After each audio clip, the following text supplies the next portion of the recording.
So we're going to do a couple fun things before we get started. Ms. Parrish, who works tirelessly for you guys, has a big birthday coming up next week. So we're going to sing happy birthday, okay? Happy birthday to you. Happy birthday to you. Happy birthday, dear Ms. Parrish. Happy birthday to you. Okay, and we're also going to hear a clean Little Johnny joke. Y'all know Little Johnny jokes? Okay, so Little Johnny's sitting in the classroom and he's got cotton stuffed in his ear, and the teacher says, "Little Johnny, do you have an ear infection? What's with the cotton?" He said, "No, you just tell me that stuff goes in one ear and out the other, so I'm trying to keep it inside." Okay, remember that today. For everything that you hear, try to plug one ear so that you keep it all in. Okay, first things first. You guys know this website? You've been there enough? We're getting to the end. Okay, your pedagogy and professional responsibilities exam is the final exam that you need to complete certification other than your primary content. So you have two required exams, your primary content and PPR.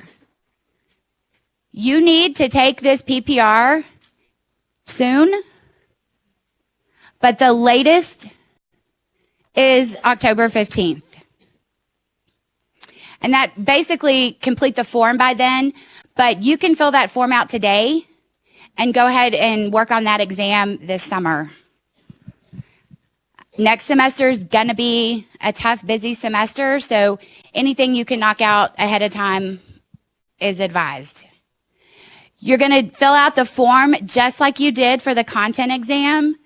Give me time to upload it, and then you'll see it in your Pearson account. You'll go through the registration process with Pearson just like you have before. Okay, you can see we've made it all the way across the top bar. Apply for certification is the last step that you guys are going to have to do.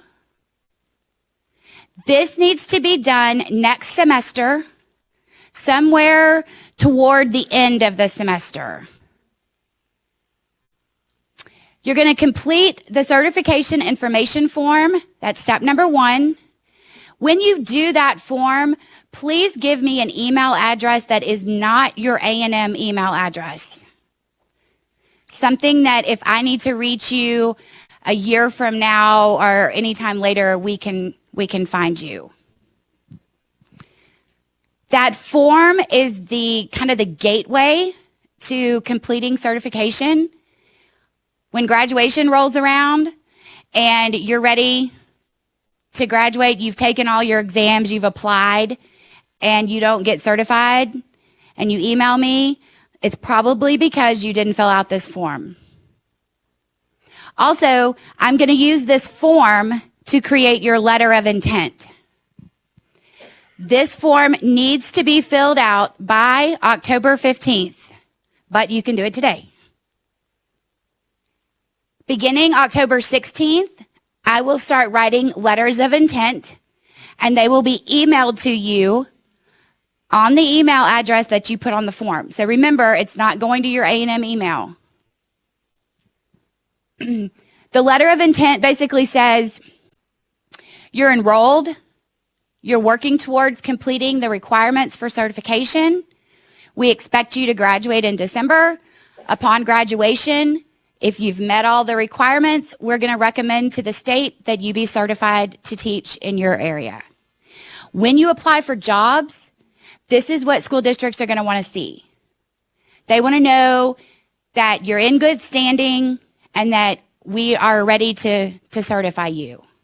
That's usually understood if you're doing clinical teaching, but a lot of times they need that for documentation. So fill this out before October 15th. Be patient with me because as you can see, I'm going to have to write a letter for every person in this room. And there are about 150 more clinical teachers outside of TLAC. So give me some time. but that letter will be emailed to your email address that you put on the form. Any questions? Okay. You can start applying for your standard certificate once you've passed all of your exams. I don't want you to fill out your application until it gets later in the semester. And here's the reason why. You have to do a survey for TEA when you complete the application. Part of the survey asks you things about your clinical teaching semester. Did you have a supervisor come visit you? Did you participate in meetings with your supervisor and your mentor teacher? All of those things are going to happen, but I want you to wait until they do happen before you start filling this out. This survey is part of our accreditation as a educator preparation program in the state. We're very proud of the teachers that we turn out, and we hope you feel like you have gotten a top-notch education. So when you fill this out, please don't treat it like the Jack-in-the-Box survey and just go straight down the middle and click whatever that is. Pay attention. Let us know the stuff we really did a great job at. Let us know if you think we need to make some improvements. Take it seriously, because just like you're going to put that former student sticker on your car and brag to the whole world where you went to school, this goes in TEA's file and gets published for all of God in the world to see. And we want to make sure that it's a good one too. We want to be able to be proud of that. Okay, you're going to pay $78. It just went up, just found that out. You're going to pay $78 for your application fee. And if you're getting certified in more than one area, so that means core subjects and ESL, or English Language Arts 4 through 8 and ESL, you still only pay the $78. So put them all on there and just pay once. If you forget, when I get to certification, I'm going to approve you and certify you for anything that I can that you've already passed the test. So if you forget to put it, don't worry. When I get there, I'll see it and I'll add it on. The only exception is if you are a 4 through 8 person and you took the core subjects exam, I cannot add it on. Remember, we've talked about this. As soon as your certificate is issued, which will be about a week after graduation, you can turn around and go back in and add it. Unfortunately, you'll have to pay the fee again, but that's the only legal way to do that. Any questions about that part? That always kind of causes problems. All right, y'all got it. You do not have to list your PPR. That's an assumed exam that everybody who gets certified has taken. It's not a content area, so you don't have to worry about putting that on there. When you do the application, this is also going to trigger the fingerprinting process. While you're in this application page, it's going to ask you to pay the $48 fee to start the fingerprinting process. Mine says $39. I just came back from a meeting at TEA to find out that they've now changed companies. So it's no longer Morpho Trust. It's now Identigo. And the fee is $48. Yes.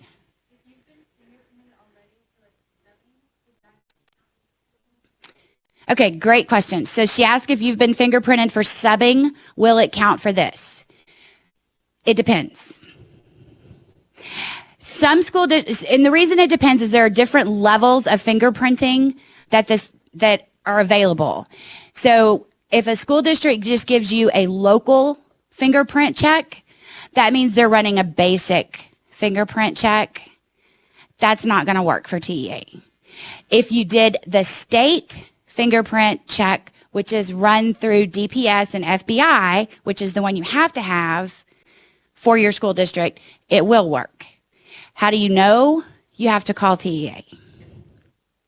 So if you've done fingerprinting because you worked at kids club or a daycare or subbing or whatever, and you think your fingerprints might be out there, don't pay the fee. Call TEA and say, hey, this is my TEA ID number. I'm applying for certification. Can you check and see if I have any fingerprints on file? They can do it. It takes less than 5 minutes for this phone call. They'll look it up. If they say, hey, we've got you, that's $50 that you can go buy new shoes, whatever. If they don't have it, because it's a different kind of thing, you'll have to go ahead and pay the fee. For those of you who do have to do fingerprinting, you'll pay the fee, then you're going to get an email. It's called your Fast Pass, but it's coming from Identigo. It's not going to come from TEA or MorphoTrust. That email is going to give you instructions on how to register to go actually to a location and do your fingerprinting, and it's also going to give you a code that you have to have. You'll take that, you'll make your reservation, go do your fingerprinting, and before you leave, they're going to ask you for $10 more. A lot of times when you start your clinical teaching, your school district might say, go get it done now.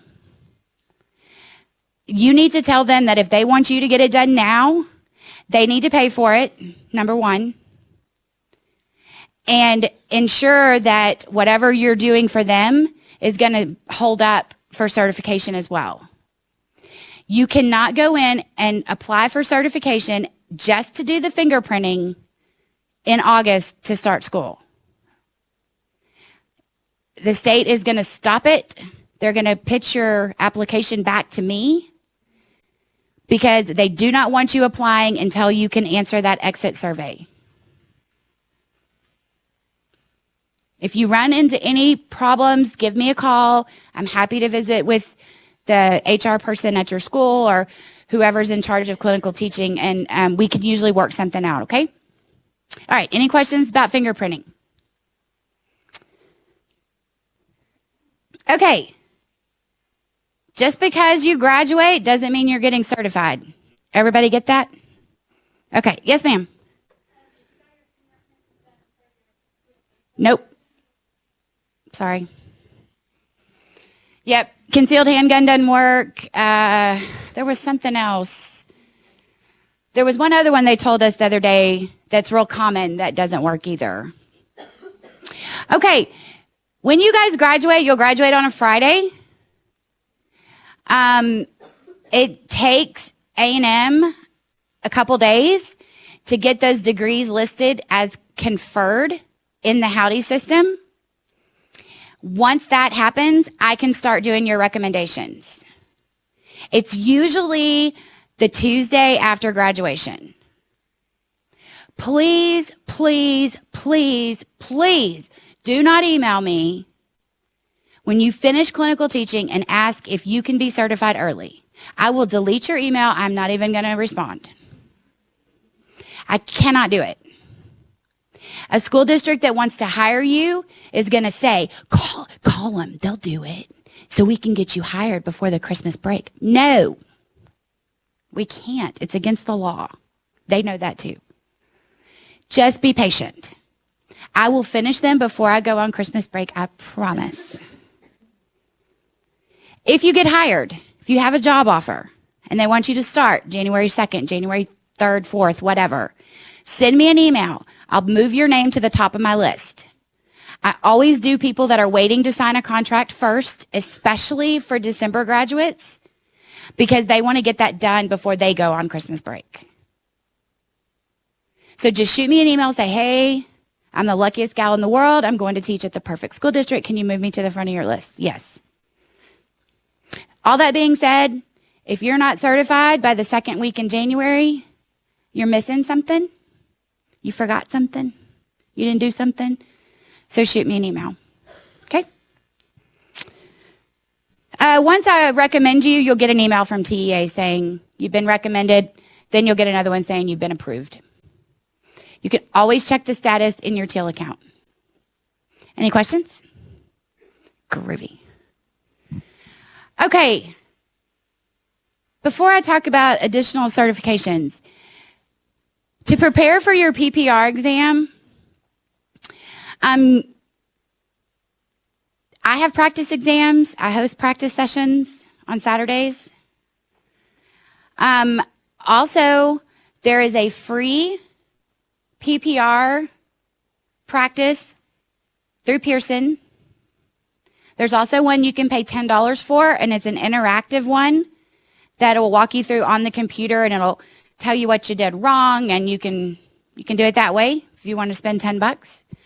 Also, you guys have access to T-Cert. That's the email from Tarleton that you guys got in Junior Methods. That is the best PPR practice around. It's free. It'll walk you through anything that you're struggling with. You can take a study.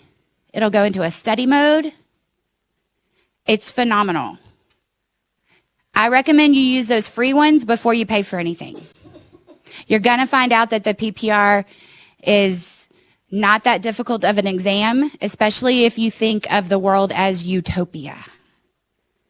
You're in the perfect school district. You've got all the money you could want. None of your students are hungry. They all have 2 family heads of the household. You've got all the technology you need. They're perfect. You're perfect. Your principal is the greatest person in the world. If you just think in those lines, you're going to do great on this exam. You can also use the same discount code that you used for your content exam in Certified Teacher, and you can do it there. But again, don't pay for it until you've used the free ones. You're probably going to use those and realize that you're doing a lot better than you thought you were. Okay. After graduation and you are certified to teach whatever you're here studying, if you want to add an additional certification, this goes for right after graduation, if you're a 4 through 8 person and you want to add that core subjects that you've already taken, or 5 years, 10 years, 20 years down the road, you get tired of teaching kindergarten and you want to go teach high school chemistry. You're going to go to the TEA website, and it's here, but if you ever forget, just shoot me an email. I will happily forward the link to you.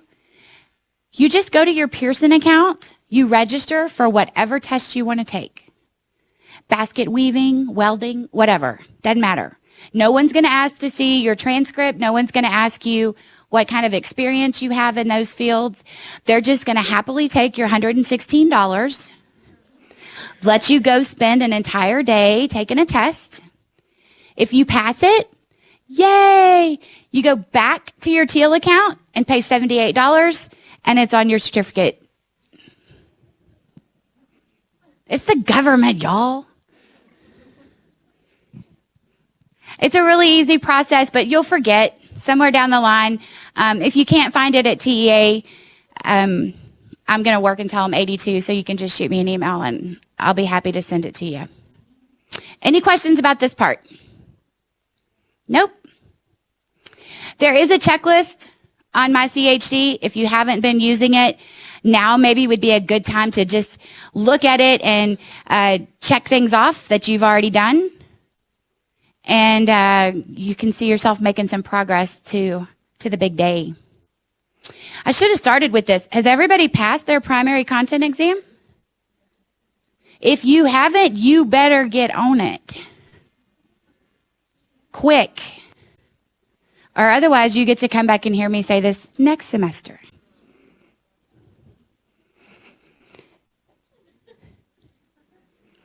Okay, y'all know where I am. You know how to reach me.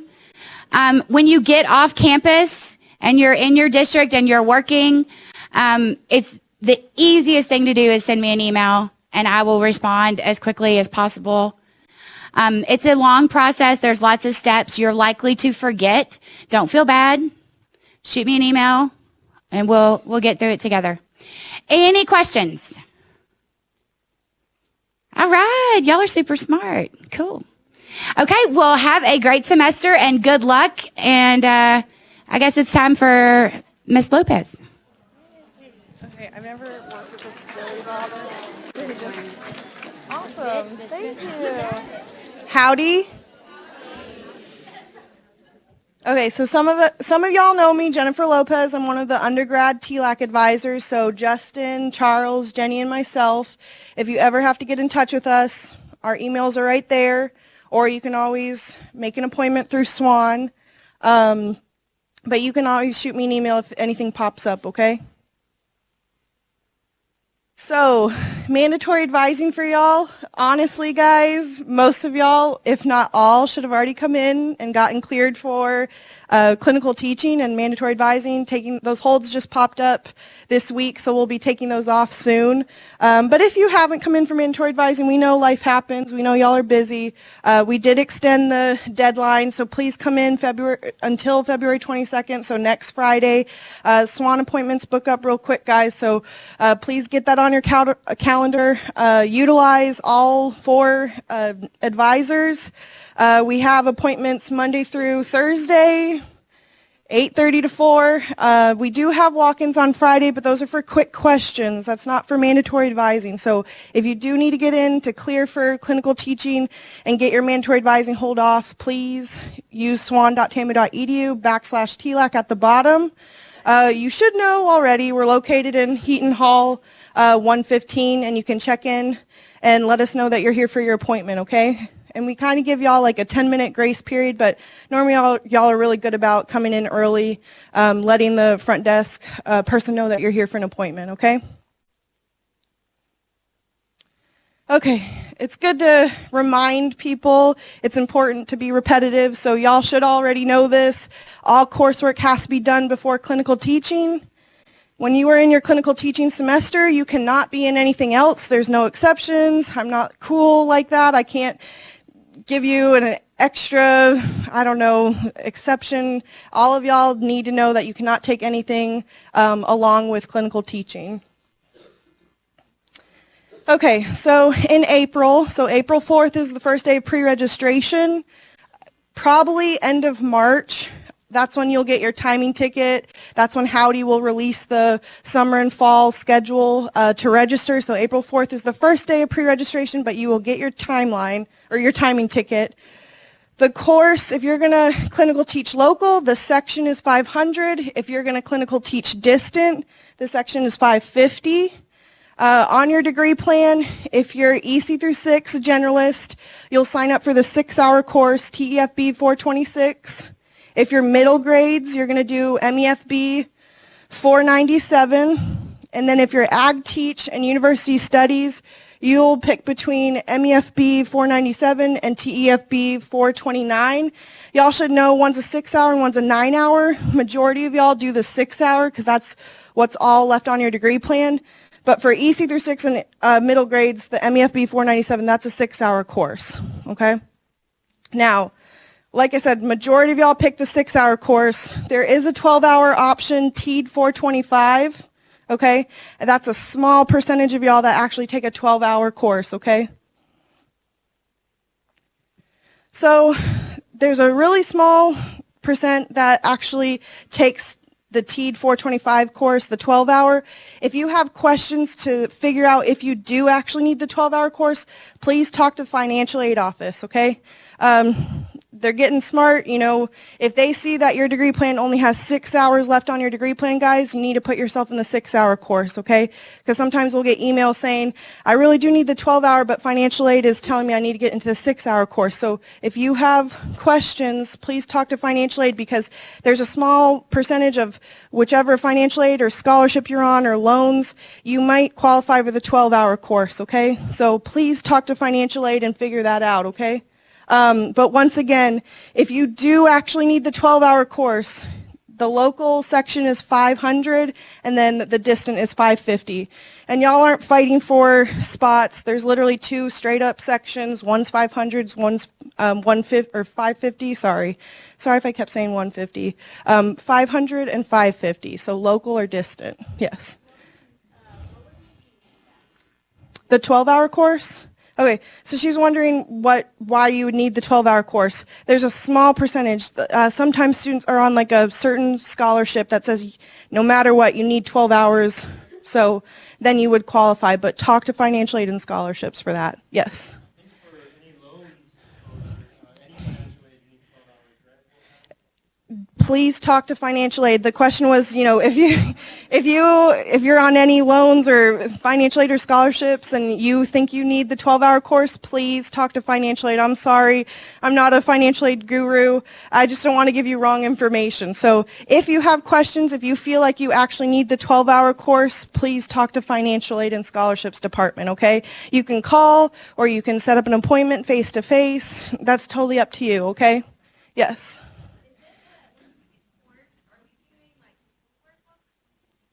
You're just enrolled. The question was, are you doing classwork during your clinical teaching semester? You're enrolled in the course because you're still technically registered for a class, but your class is out in the field 5 days a week, 40 to 50 hours. And really, honestly, talk to financial aid because A&M, if you're completing your bachelor's degree and you say, it's called clinical teaching, but sometimes people still think it's called student teaching. So explain to them, you're in the class 5 days a week, 40 to 50 hours. So if that's not full-time, then I don't know what is full-time, okay? Any other advising questions? Nope, okay. If you're thinking about a master's, there's a lot of education masters out there, guys, but one of them, a Master's of Education, so an MED in Curriculum Instruction. If you're thinking about that, you can get in touch with Dr. Varuru, and you can email her, but also you can email a graduate advisor. You can call or email if you're thinking about that. But there's a lot of master programs out there. Curriculum instruction, there's higher ed administration, school counseling, you can be a reading specialist, STEM specialist. So there's a lot of options out there for you guys. School counseling and higher ed administration, you have to teach for 2 or 3 years before you can apply to that master's program. But this is a master's program that you can go right into after undergrad, so curriculum instruction. So if you have questions, you can email a grad advisor. Okay, and I'll hand it off to field placement, but are there any advising questions? You can always email us. You know where we are, swan.tama.edu/TLAC. You can email or set up an appointment with one of us, okay? Thanks, guys.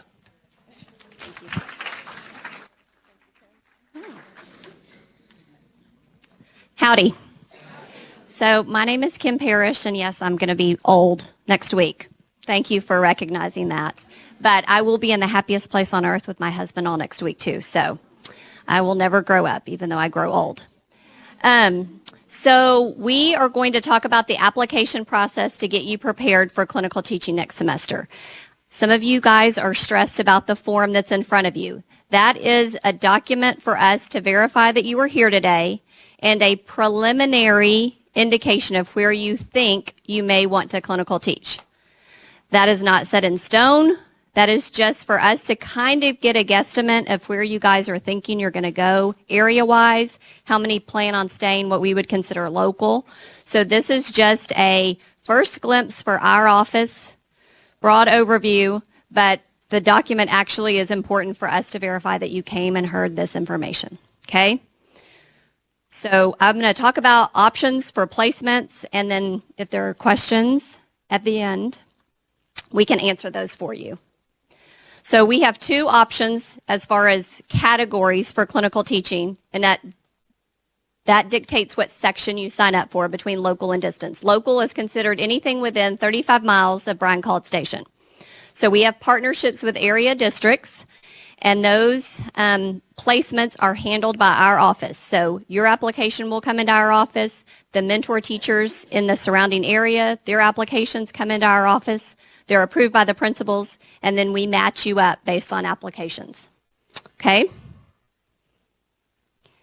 As far as placements within local, we begin local placements in the outlying districts. So we partner with the districts that are listed here, and we will have at least 3, a minimum of 3 students assigned to a district in the outlying area, so you have the option to carpool. So if you want one of these districts and you have a friend that you're going to be living with or living near and y'all want to carpool, you can indicate that on your application and that will help with placements. But there will be at least 3 of you assigned to a district and to a campus local placement. So once we match all the mentors that have applied that qualify in the outlying districts with applications from you guys, if there are still applications that haven't been placed, then Bryan and College Station are considered. But all the outlying district placements will be matched first. Okay? Any questions on that? Okay. Distance districts are the ones that are listed on the application that we have an established partnership around the state. We have lots of districts that love having Aggies on their campus. They want you to come, clinical teach, and they want to hire you. So this is a great way to get your foot in the door with the district. So the ones we have partnerships with have already signed an agreement with us. We already have a supervisor on board in those districts, and so it is set up and ready to go as of now. Things can change, though. New districts can come on board. Districts can fall off if we don't have a qualified supervisor. So chances are the districts that are listed there will be good to go, but there is a chance that things could change. So we do ask for preferences from you so that if we do have to jump to your second or third option, we've kind of already got a map of where we're headed with that. For distance placements, the districts get your application. So if you want to go to Frisco ISD, your application is going to come into our office. We're going to check through it, and then we will send everybody that wants to go to Frisco ISD as their first preference to their district contact. They get applications from their mentor teachers and through their principals on campuses and match up within the district. So the districts at a distance are making those placements. Oh.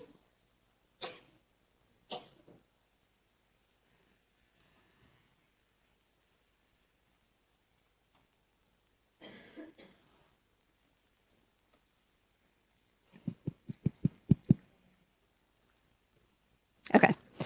As far as supervision, you are supervised as a clinical teacher by somebody that A&M hires, whether you're here locally in this area or if you're in Dallas or Houston or Austin or Waco. The supervisor that goes out and does observations that are required by TEA are hired through our office. So you're getting the same supervision as far as credentialed and qualified supervision.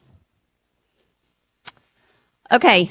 Some of you guys may be interested in partnerships that are outside of the 35-mile radius of a partnering district that we have already on board. And if that's the case for you, you'll just need to stay after this meeting, and I'm going to talk about what I need from you to at least consider new placement options. But it has to be more than 35 miles from a district that's already on board. Okay? Okay, clinical teaching placement. If there are issues during senior methods, if you have any issues in the field, any concerns that are brought up from your methods instructors or your mentor teacher that you're placed with now, your placement will default back to local. So even though you may want to go off, growth plan will cause you to have to stay local so that we have the option to come out and do more observations on you during clinical teaching. Also, be sure that you meet all the deadlines and due dates.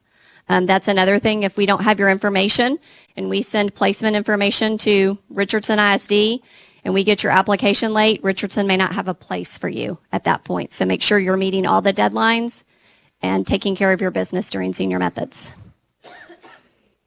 All right, what all impacts placements? Lots of things impact placements. You have to be placed within your primary certification. So if you're a 4.8 math science, you cannot request a second grade classroom for clinical teaching. Okay? You have to be within your primary certification.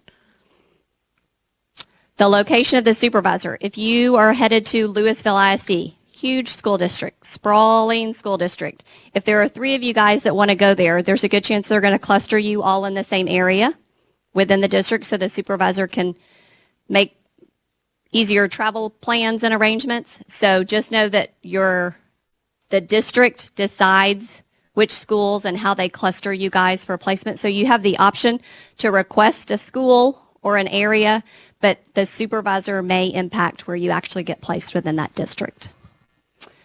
Mentor teacher availability. TEA has guidelines on what is expected of the mentor teacher and their qualifications, so we have to have a good fit for you.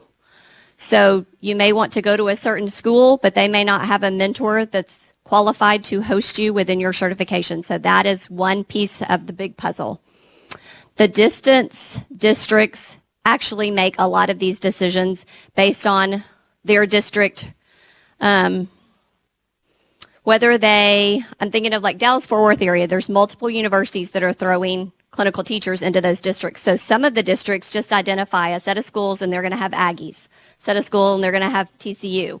So you may want to go to a certain school, but that school may not be labeled or set to host Aggies. So you just have to be very flexible with that and be okay with the chance that you're not going to get the exact school and you may have to drive. So just keep that in mind, that the district makes those decisions and there's multiple layers. Some of it is driven by Aggie principals. There are certain school districts that have Aggie principals and they go, we want every Aggie. So there may be a huge group of you guys all at one school because that principal knows how good y'all are and wants all of you if that works out with your certification. So another factor. Somebody have a question? No? Okay. Previous field placement. So where you were for junior methods, where you are for senior methods, we want a third varied experience for clinical teaching to make you as marketable as possible. Especially if you've seen math and science, that's great. But if you've only been in 2 math placements and you're a math science person, I would definitely request science and hope that that works out so that you've just got a broader perspective. And it's an easier conversation when you're sitting in an interview to be able to say that I've seen and witnessed and been a part of a curriculum or a grade level. If you are EC6 and you have only been with non-testing grade levels, I definitely would say you should request a higher grade level so that you have that experience to be able to have an interview conversation about what that expectation looks like as a teacher, okay? Just because you have always grown up thinking you want to teach kinder, that's great, and I hope that works out for you. But when you get hired, you're hired for a district within your certification. So you may be hired and interview and be brought in as a kinder teacher, but their needs may change over the summer, and you could get moved. You could get moved grade levels, campuses. We had a student this past fall, graduated in the spring, got hired at a school in Bryan, had all the new teacher, went to meet the teacher, met all the parents, met all of her kids. On a Thursday night, Friday before school started, she got moved campuses and grade levels because of needs within the district. So she, over the weekend, packed up her classroom, moved to a new school, set up a new classroom, and had students in her class on Monday. So while you think that you are going to teach a certain grade level at a certain school, just know that you are not hired for a grade level. You're hired for a certification.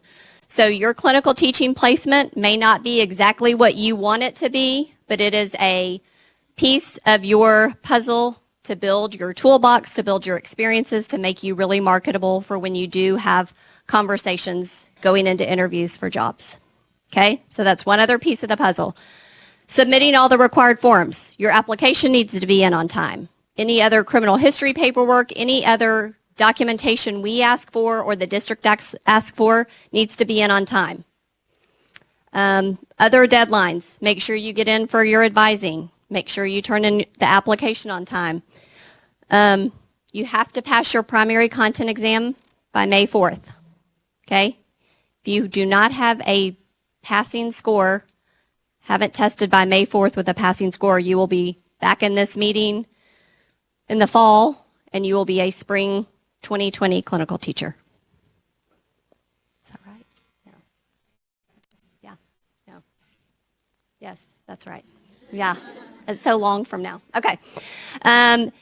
The application also gives you an opportunity to make any special considerations. It's an open-ended text box. You have the opportunity to write your heart's desire there. That's where you can request a campus or a grade level. Well, the grade level will already be there, but a campus. Anything that's specific to your ideal setting. That will be shared with districts, so just be mindful that what you write there, people will see. If you're staying local, we will see it, but there is an option, and that's just one piece of the puzzle. So as you can see, when placements are made, lots of things factor into getting you placed for clinical teaching. Any questions on that piece of the puzzle? Yes? So for like local, it says from A&M vacation. Is that right? It's 35 miles from not necessarily like from where you live. Correct. Same thing if you were moving home where you live within a district, may be more than 35 miles to another district, but it's district to district. Yeah. Yes. Yes. Yeah. Okay. As far as supervision, like I said, your supervisor will be hired through our office, and so they have to meet certain requirements. T-test is one of the pieces of that. So they have all been trained in T-test, which is what you guys will be evaluated on as first-year teachers and what the clinical teaching observation instrument is based on. So know that you're in good hands. We train them. They are well prepared, and they get paid very little, and so they're doing it because they love working with new teachers. You guys come out and have good attitudes and want to learn and feel like you can make a difference, and you're full speed ahead. And as much as they're pouring into you, you're also pouring into them and keeping them young and keeping them in the field and up to date on what's going on. So it's that part of what we do is a really easy piece. You will be just know that you're in good hands with who's coming into your classroom to do your observations.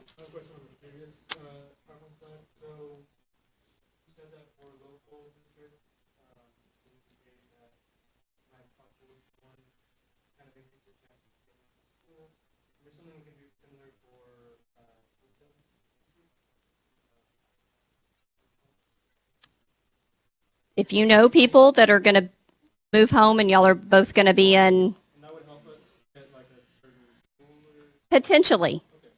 No guarantees, because like I said, the distance district, Sci-Fair clusters all of the Sci-Fair students within area. Any valid reasons we have? Yes, just ask. It won't hurt to ask. Okay? All right, so the actual application is an online application. You're going to enter just typical requested information. When it asks for your certification area, if you are secondary, make sure when you click secondary that you indicate what your primary certification is. So if you're 712 composite science, we need to know that. If you're just 712 life science, we need to know that. So be really specific. Obviously, if you're EC6, you just click that and move on. But specific there. When it asks for your preferences for placement, if you are going off to one of our outline distance districts, Dallas, Houston area, you will rank your top 3. We will send your application to your first preference. Everything will be sent to preference 1, round 1. If round 1 gets kicked back, meaning if South Lake Carroll is not able to accommodate 12 requests, then they will tell us who they can place, who they can't place, and then we will move on to your second preference. So you may hear from us along the way if we're having to move past your first preference. We will let you know that, but we go ahead and ask that just so that we have a picture of areas and locations to plan. As far as local, if you're staying local, all the districts will be listed and you will rank them from first preference to last preference. Okay? It will also give you the option to preference your grades, your top 2 grades and content. So if you're a math science 4-8, you can request 5th grade, 6th grade, and you can say math and then science. Or you can say either or both, or you don't care. So all those are options. If you're EC6, you can request a specific content or you can say self-contained. So all of those options are there, and you can indicate your ideal, most sought after request, and that will be considered. Yes. You will rank your top 3. Yes. Okay. Any questions on first part of the app? Okay. All right, it asks for your zip code. That's another piece, especially if you're going to a large district and you don't really know a school necessarily, or you don't want to ask for something very specific. If you include your zip code there, that could help the placement people within the school district figure out at least where you're living, and that might help them make decisions. If you're the only person going to a district, they're going to definitely try to accommodate your request. But if there's a group of you and they try to cluster you, some of you may end up closer to home than others. Okay? The special considerations piece, that is just open text box, like I said, and you are able to write your request there. Realize that information is shared with the district. So be mindful what you write on that part of the app. Yes?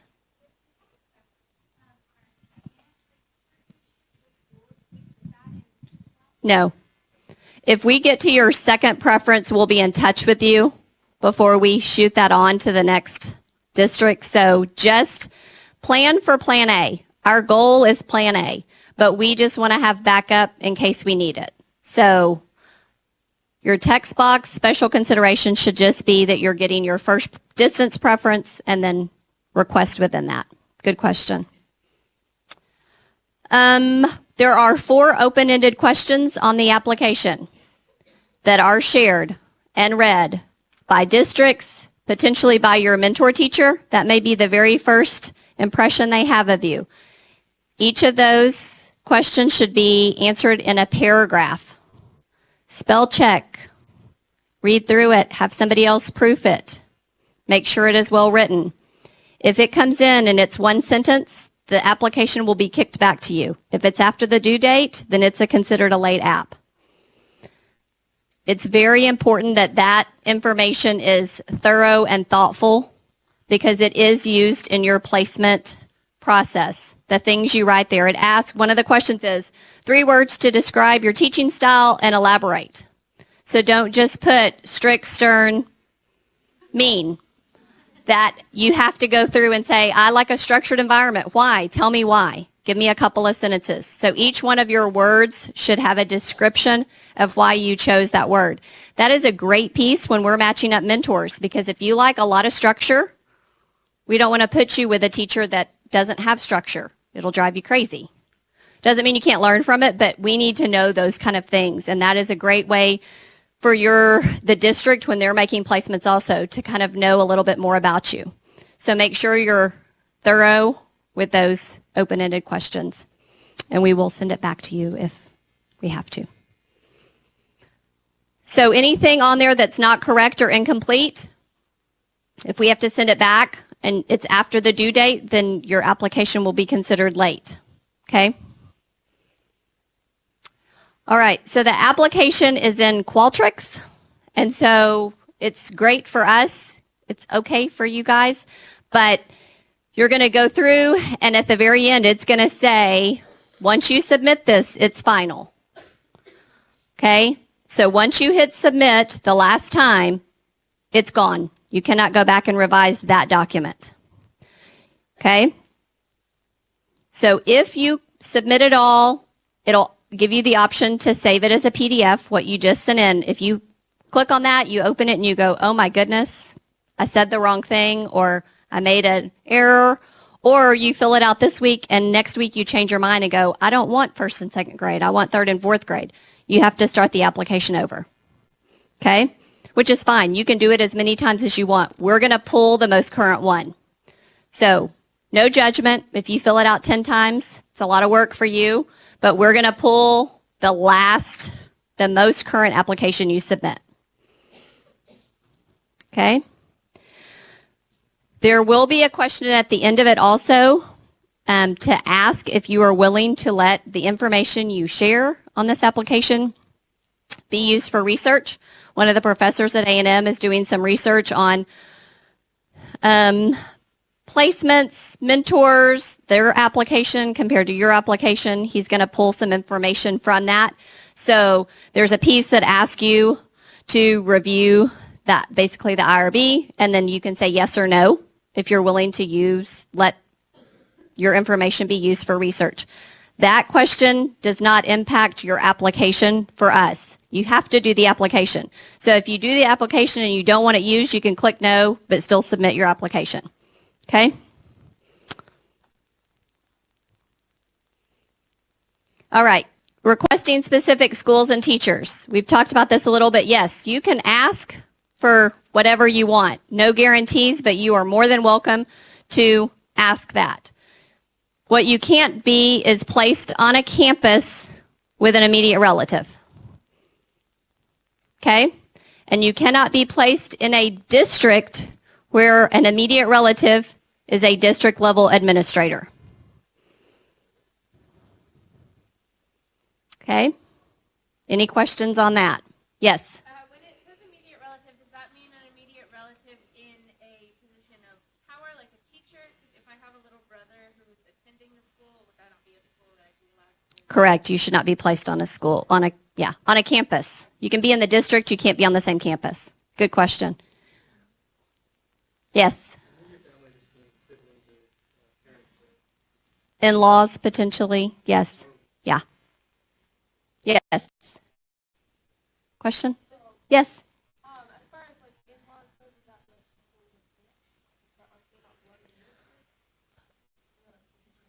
like I would write on the application that you have somebody, because you don't want to be placed on their campus. It can put you and them in a situation. So just indicate that. That doesn't mean you can't go to the district. If your aunt is the librarian at the elementary school, you can be placed at the middle school, no problem.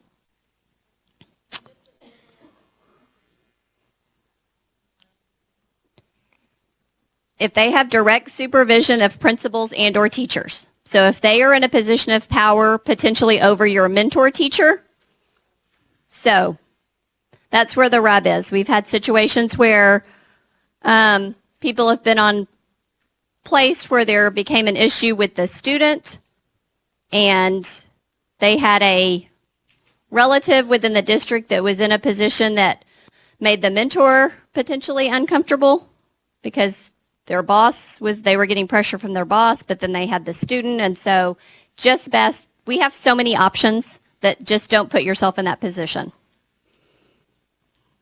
Okay, any questions about, yes?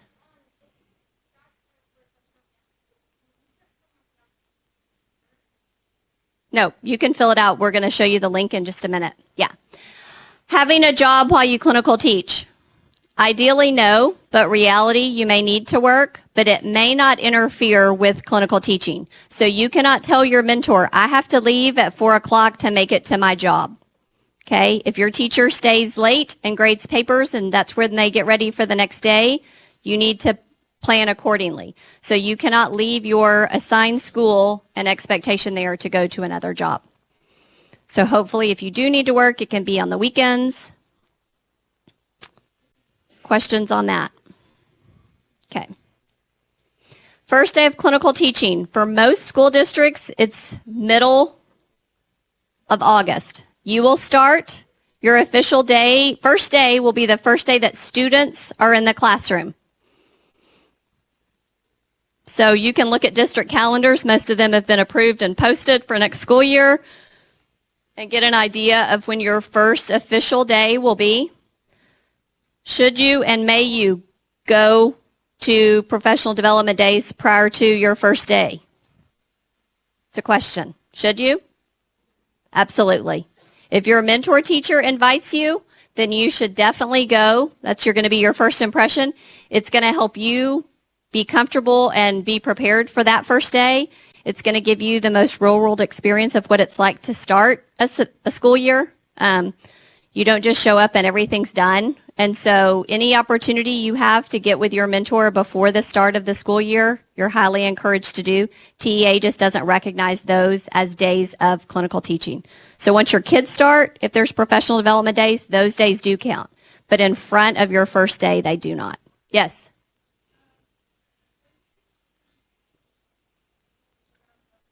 So hopefully placements will be shared mid-May. Once we have confirmation that everybody has passed their exams, and then once we get placements from districts, which is a big challenge in the spring. Some of you will not get your placements till summer. I'm just going to tell you based on history, based on there are certain school districts that will not send us placements until August. Yes, I know. We hound dog, but they don't want to commit until they know where their teachers are all going to fall out. They move teachers around over the summer. Most of them, though, will have placements to us mid-May. And so we will have a date that we will send placements out. So 80% of y'all will have placement information before the end of the school year, and you are encouraged to contact your mentor before the break, before summer.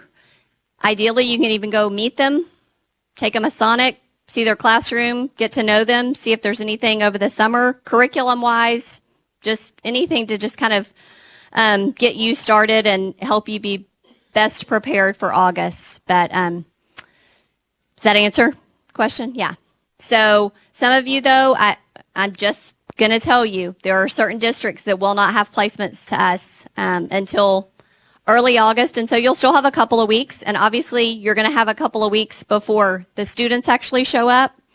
You will know your district, so we will have confirmation that districts are going to host you by May. We just may not know. We may know your school, we may not know your teacher. We may just know a district, but we will share with you as that comes in, and then once we start getting those in over the summer, you'll get an email that says, here's placement information. You'll know your supervisor before the break. We'll have all of those assigned by May. The policy for clinical teaching attendance is just like senior methods. Excused absences, student rule 7, same policy.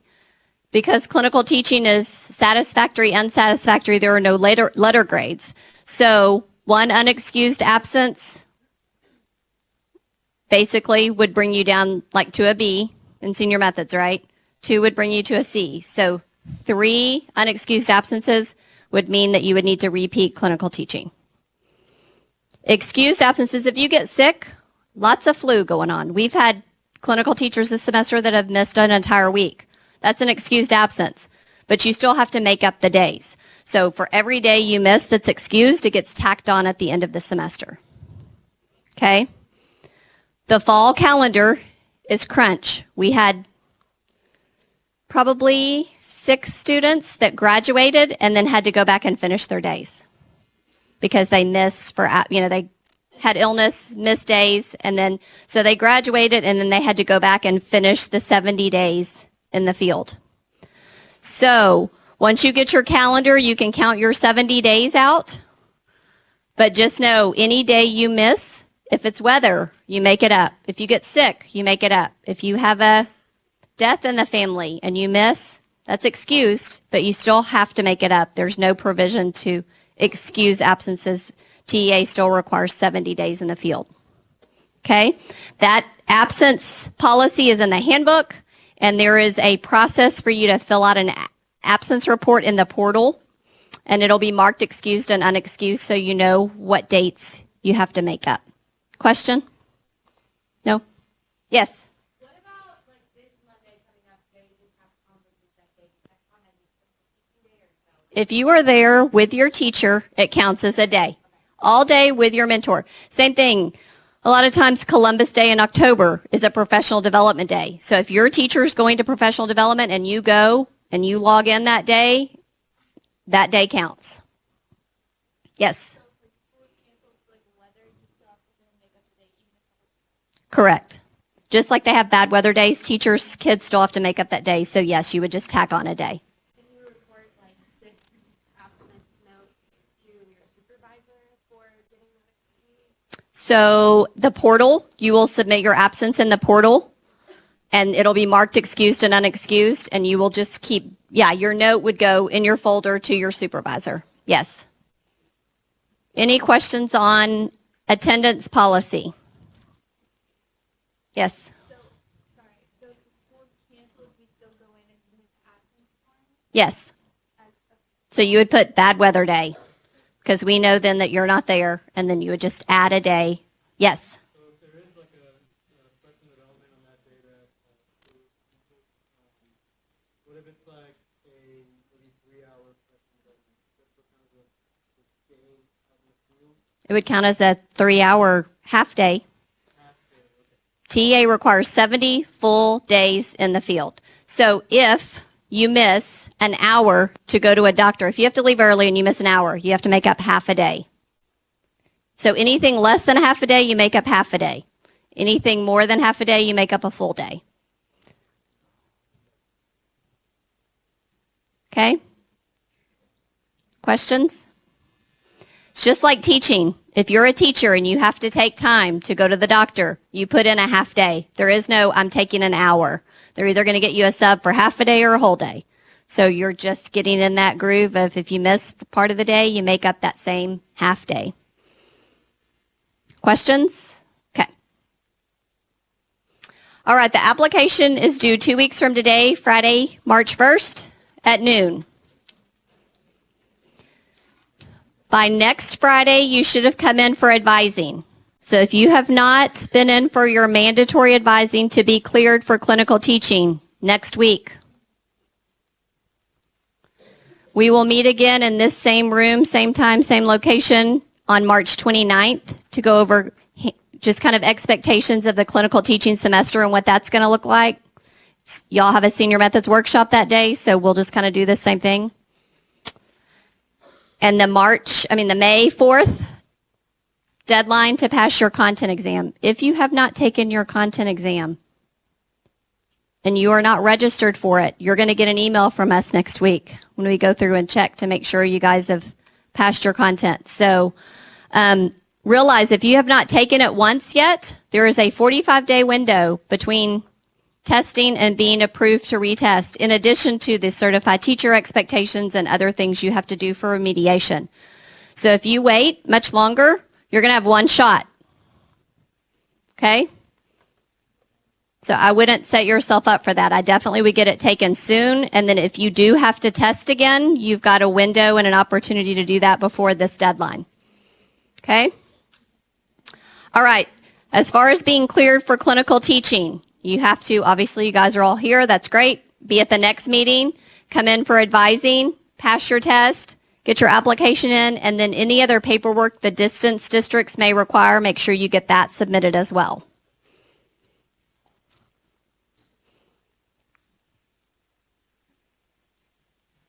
All right. Our website, if you wanted to see what this semester looks like, the calendar for clinical teaching, the handbook for clinical teaching, the dates for you guys, that's where we will post this meeting when we get it sent in to us. So the website for our office and information is there. The link to the application, it's on my CEHD, and then TLAC-clinical-teaching-application. Yes? Will you be emailed this presentation? Not today. You will not be emailed until everybody's come to the makeup meeting. So if you need this information now, take a picture. If not, once all the makeup meetings have been held, then everybody will receive an email with the link to today's information.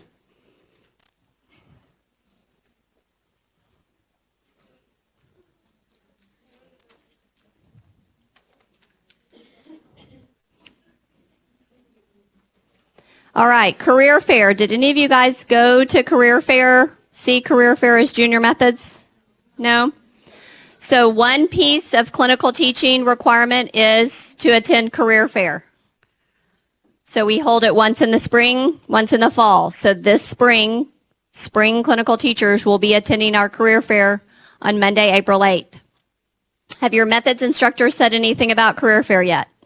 Okay, so you are highly encouraged to come to see what it's about so that when you come back and you're actually looking for jobs, you kind of got your bearings and you know what to expect. One piece of this that we also need help from you, if you are interested in helping us prepare and then serve as a host or hostess the day of the event where you are paired up with districts that are there and recruiters that are there, on the top of the sheet that you have in front of you, that documents that you are here, if you will write career fair across the top, we will send you a link to an application. If you are selected, then you will get a stipend that will be put into your clinical teaching semester account at A&M, $200 to go toward your clinical teaching semester. So 2 things. One, it's a little money. The second thing is it's going to give you an opportunity in this semester to get to know recruiters from districts where you may be wanting to eventually get a job. We've had great relationships built from this. So you're assigned to a group of districts. You make sure that they're good, have what they need during the event. You help us out because this spring we'll have 200 entities. It will be a packed house, and the 2 of us can't be everywhere all at once. So you serve as that first contact should they need something, have questions, and then you help us prepare or debrief and wrap up afterwards. So you're assigned a time slot the week before or after, and then you obviously attend the event. If you're in methods that day, it counts as an excused absence. So if you're in methods that day and you work the event through our office, it's an excused absence. Yes? When you are clinical teaching, if you are doing distance learning teaching, you have to take off, drive in, attend, and then make up the day. You are required to attend. It's on a Monday, so if you are driving far, you can drive in Sunday night and stay with a friend that's still at A&M. The event will be over by noon.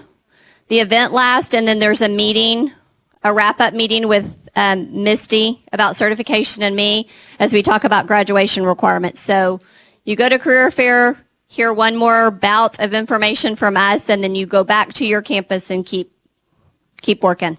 Yes?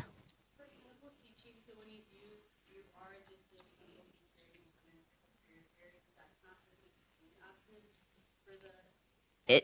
It's just a day. You don't log it in as an absence because everybody's required to attend, but it's not one of your 70 days in the field. So, does that make sense? Yeah. Questions about career fair? Yes. This one, I don't know what senior methods instructors have told you about attending this through your senior methods expectations. As clinical teachers you are, so yours will be in the fall that you're required to attend through us. I don't know what senior methods has told you, so you'll need to check with your instructors about attendance at this. All right, our office is in Heaton Hall. It's in the suite opposite of the advisors.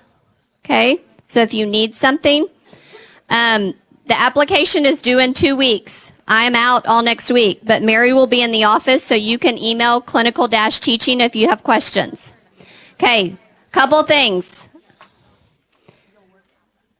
The sheet in front of you must be turned in to one of us before you leave today, or you will not be marked present and you will have to come in our office and do a makeup meeting. Number 2, if you want to go to a distance district that is not on the list and is more than 35 miles from a partnering district, you need to stay after. So just come and sit right up here and we'll have a quick conversation. All right, we'll see you guys in a couple of months.